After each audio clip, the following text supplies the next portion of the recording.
አሰላሙ አሌይኩም ወራህመቱላሂ ወበረካቱ። ውድና የተከበራችሁ የቻናል ተከታታዮች እንዴት ናችሁ? ሰላም ናችሁ? እንዲሁ ክርስቲያን ወገኖቼ ሰላም ብያለሁ። ሁላችሁም በያላችሁበት ሰላማችሁ ይብዛ። ዛሬም እንደተለመደው በአዲስ ቪዲዮ ብቅ ብያለሁ። ለዚህ ቻናል አዲስ የሆናችሁ ሰብስክራይብ፣ ሼር፣ ላይክ በማድረግ ቤተሰብ ሆኖ ነባሮቹም ሼር ላይክ በማድረግ አበረታቱኝ እላለሁ። ዛሬ ይዤላችሁ የመጣሁት እንግዳ ክፍል 14 ነው። ክፍል 13 እንዳየ ነው ኑኑ እንዳመለጠችና ኑኑ ወደ ቤተሰቦቿ እንደተቀላቀለች አይተናል። በ14 ላይ ደግሞ ቤተሰቦቿ እሷ የተያዘችበትና በምንድን ነው የተያዘችው፣ ማን ነው የወሰዳት፣ ማን ነው የደበቃት ብሎ እያፈላለጉ ይገኛሉ። እንግዲህ የኑኑ መከታዋ የሆነው ጀግናው ወንድሟ መኩ እንግዲህ ሀሳብ ላይ ይገኛል። ማን ይሁን የያዛት፣ እንዴት ነው መፈላለግ ያለብን፣ ይሄ ነገር እንዴት ነው ማጣራት ያለብን ብሎ በማሰብ ውስጥ ይገኛል።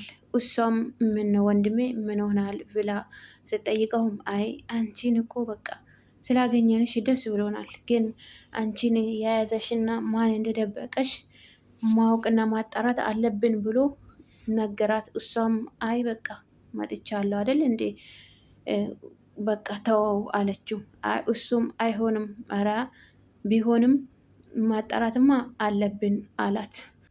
መሲም ለጓደኛዋ ለታዱ ከእንቅልፏ ቀስቅሳት ተነሺ፣ እኔ እኮ እንቅልፍ አልይዛለኝ ትላንትና እትዬ ሄለን እንዴት እንደመታችሽ እና በምን ምክንያት እንደመታች ሳትነግሪኝ እንዴት ነው ለምንድን ነው የመታችሽ ብላ ከእንቅልፏ ቀሰቀሰቻት። አረ ተይ በጠዋቱ ሰላሜ ነታንሺ አለቻት። እሷም አረ ንገሪኝ ብላ ያዘቻት። ከዛም ብድግ ብላ ተነስታ አረ እንደዚህ አይነት ጥፊማ በህይወቴ አይቼ የማለቀውን ጥፊ እኮ ጠፈጠፈችኝ አለቻት። እሷም እና ስልኩን ሆን ብለሽ እንዳስቀመጥሽው አጣርታ ነው ብላ ጠየቀቻት። እኔ አላቅም መስሏት ነው እንግዲህ ከኔ ጎን እንድትሆኝና የጓደኞችሽ ነገር ሁሉም ለቃቅመሽ እንድትነግሪኝ ከኔ ጎን ሁኚ፣ ህይወትሽን እለውጥሻለሁ፣ ብርም እሰጥሻለሁ፣ ከኔ ጎን ሁኚ ብላ አስገደደችኝ ብላ ለመሲ ነገረቻት። መሲም እንዴ አትቀልጅ እንጂ አለቻት። እንዴ ታዱም ቀለደችባት። እንዴ ብር እኮ ነው ብላ መለሰችላት። አይ መልሳ ደግሞ አረ እኔ እንደዚህ አይነት ሰው መስልሻለሁ? ከጓደኛ ብር መርጣለሁ እንዴ? ከምንም በላይ እኮ ጓደኛ ነው፣ ይሄማ አላደረገውም አለቻት። አይ ይህንም ካላደረግሽማ እዚህ ቤት ድርሽ እንዳቲ ነው የምታደርግሽ አለቻት። አይ ቢሆንም እንደሷ እንደዚህ ተንኮለኛ በጣም እኮ ኃይለኛ ሰው ናት። እኔ በጣም ነው የምታስፈራኝ። እንደሷ እንደዚህ ተንኮለኛ ሆኜ ከስሯ ከምሆን እዚህ ቤት ባልመጣ እመርጣለሁ። ታይ እንጂ መሲ ምንድን ነው የምትይኝ አለቻት። መሲም ተገረመች። ስልኳ ውስጥም ብዙ ምስጢሮችን አይታለች። እሷም ደግሞ ሁሉም ነገሮችን ወደ እሷ ጎን ሆና ሁሉም ነገር እንድትነግራት ስለፈለገች ከእሷ ጎን እንድትሆን ገፋፋቻት።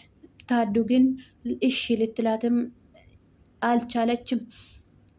አይ ታዱ የሄለን ከሩቁ አስፈራራችኝ። አረ ከሷ ጎንማ አልሆንም እንዴ ህይወትሽን እኮ ትበረብርሻለች፣ አንቺ የትም ድርሽ እንዳትይ ታረግሻለች አለቻት መሲ።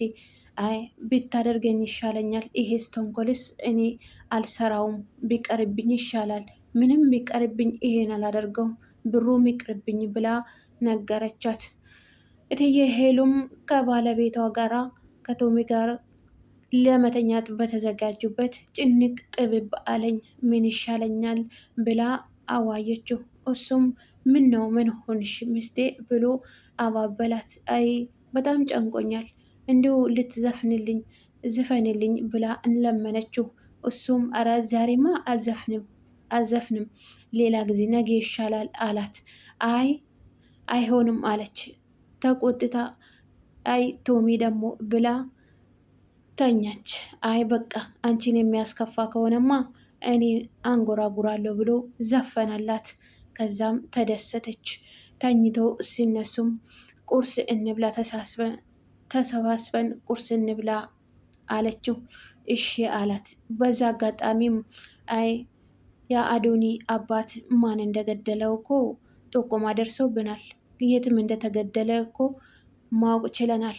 አሁንም ልናጣራ እየሞካከርን ነው አላት። ዊ ይሄማ መሆን የለበትም። እንዴት ነው የተገኘው? በቃ ሆኖ አልፈዋል እኮ ለምንድን ነው ይህን ነገር የምትከታተሉት? ብላ መለሰችለት። እሱም አረ ዝም ማለትማ የለብንም እንዴ መከታተል አለብን፣ ይሄ ነገርማ ማጣራት አለብን ብሎ መለሰላት። እሷም ጭንቅ ጥብብ ብሏታል። ወደ ልጇ ክፍል አመራች። ሄዳም ስልኳን ደወለች። እንዴት እንደዚህ ሊሆን ይችላል እንዴ? ሰውየው እኮ የሞተበት እኮ የት እንደሞተ ማን እንደገደለው እኮ አውቀናል እያሉ ነው ብላ ለተባባሪዋ ነገረችው።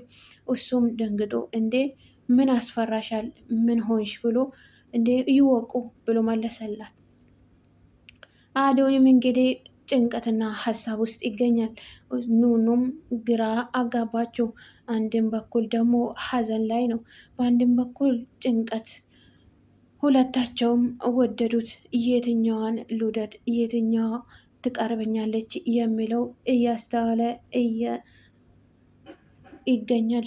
እሷም እንግዲህ ተጠግታው እንግዲህ ፍቅሩን እንዲገልጽላትና እንዲያዋያት እንዲያጫውታት ፈልጋለች። እሱ ግን ምንም ሊያዋያት አልቻለም። ሀሳብና ጭንቀት ውስጥ ነው የሚገኘው። እሷም እንዲሁም ደወለላት። አይ ብር ይዘሽ ካልመጣሽ ይኸውልሽ የአንቺ ህይወት ከንቱ ነው የሚሆነው።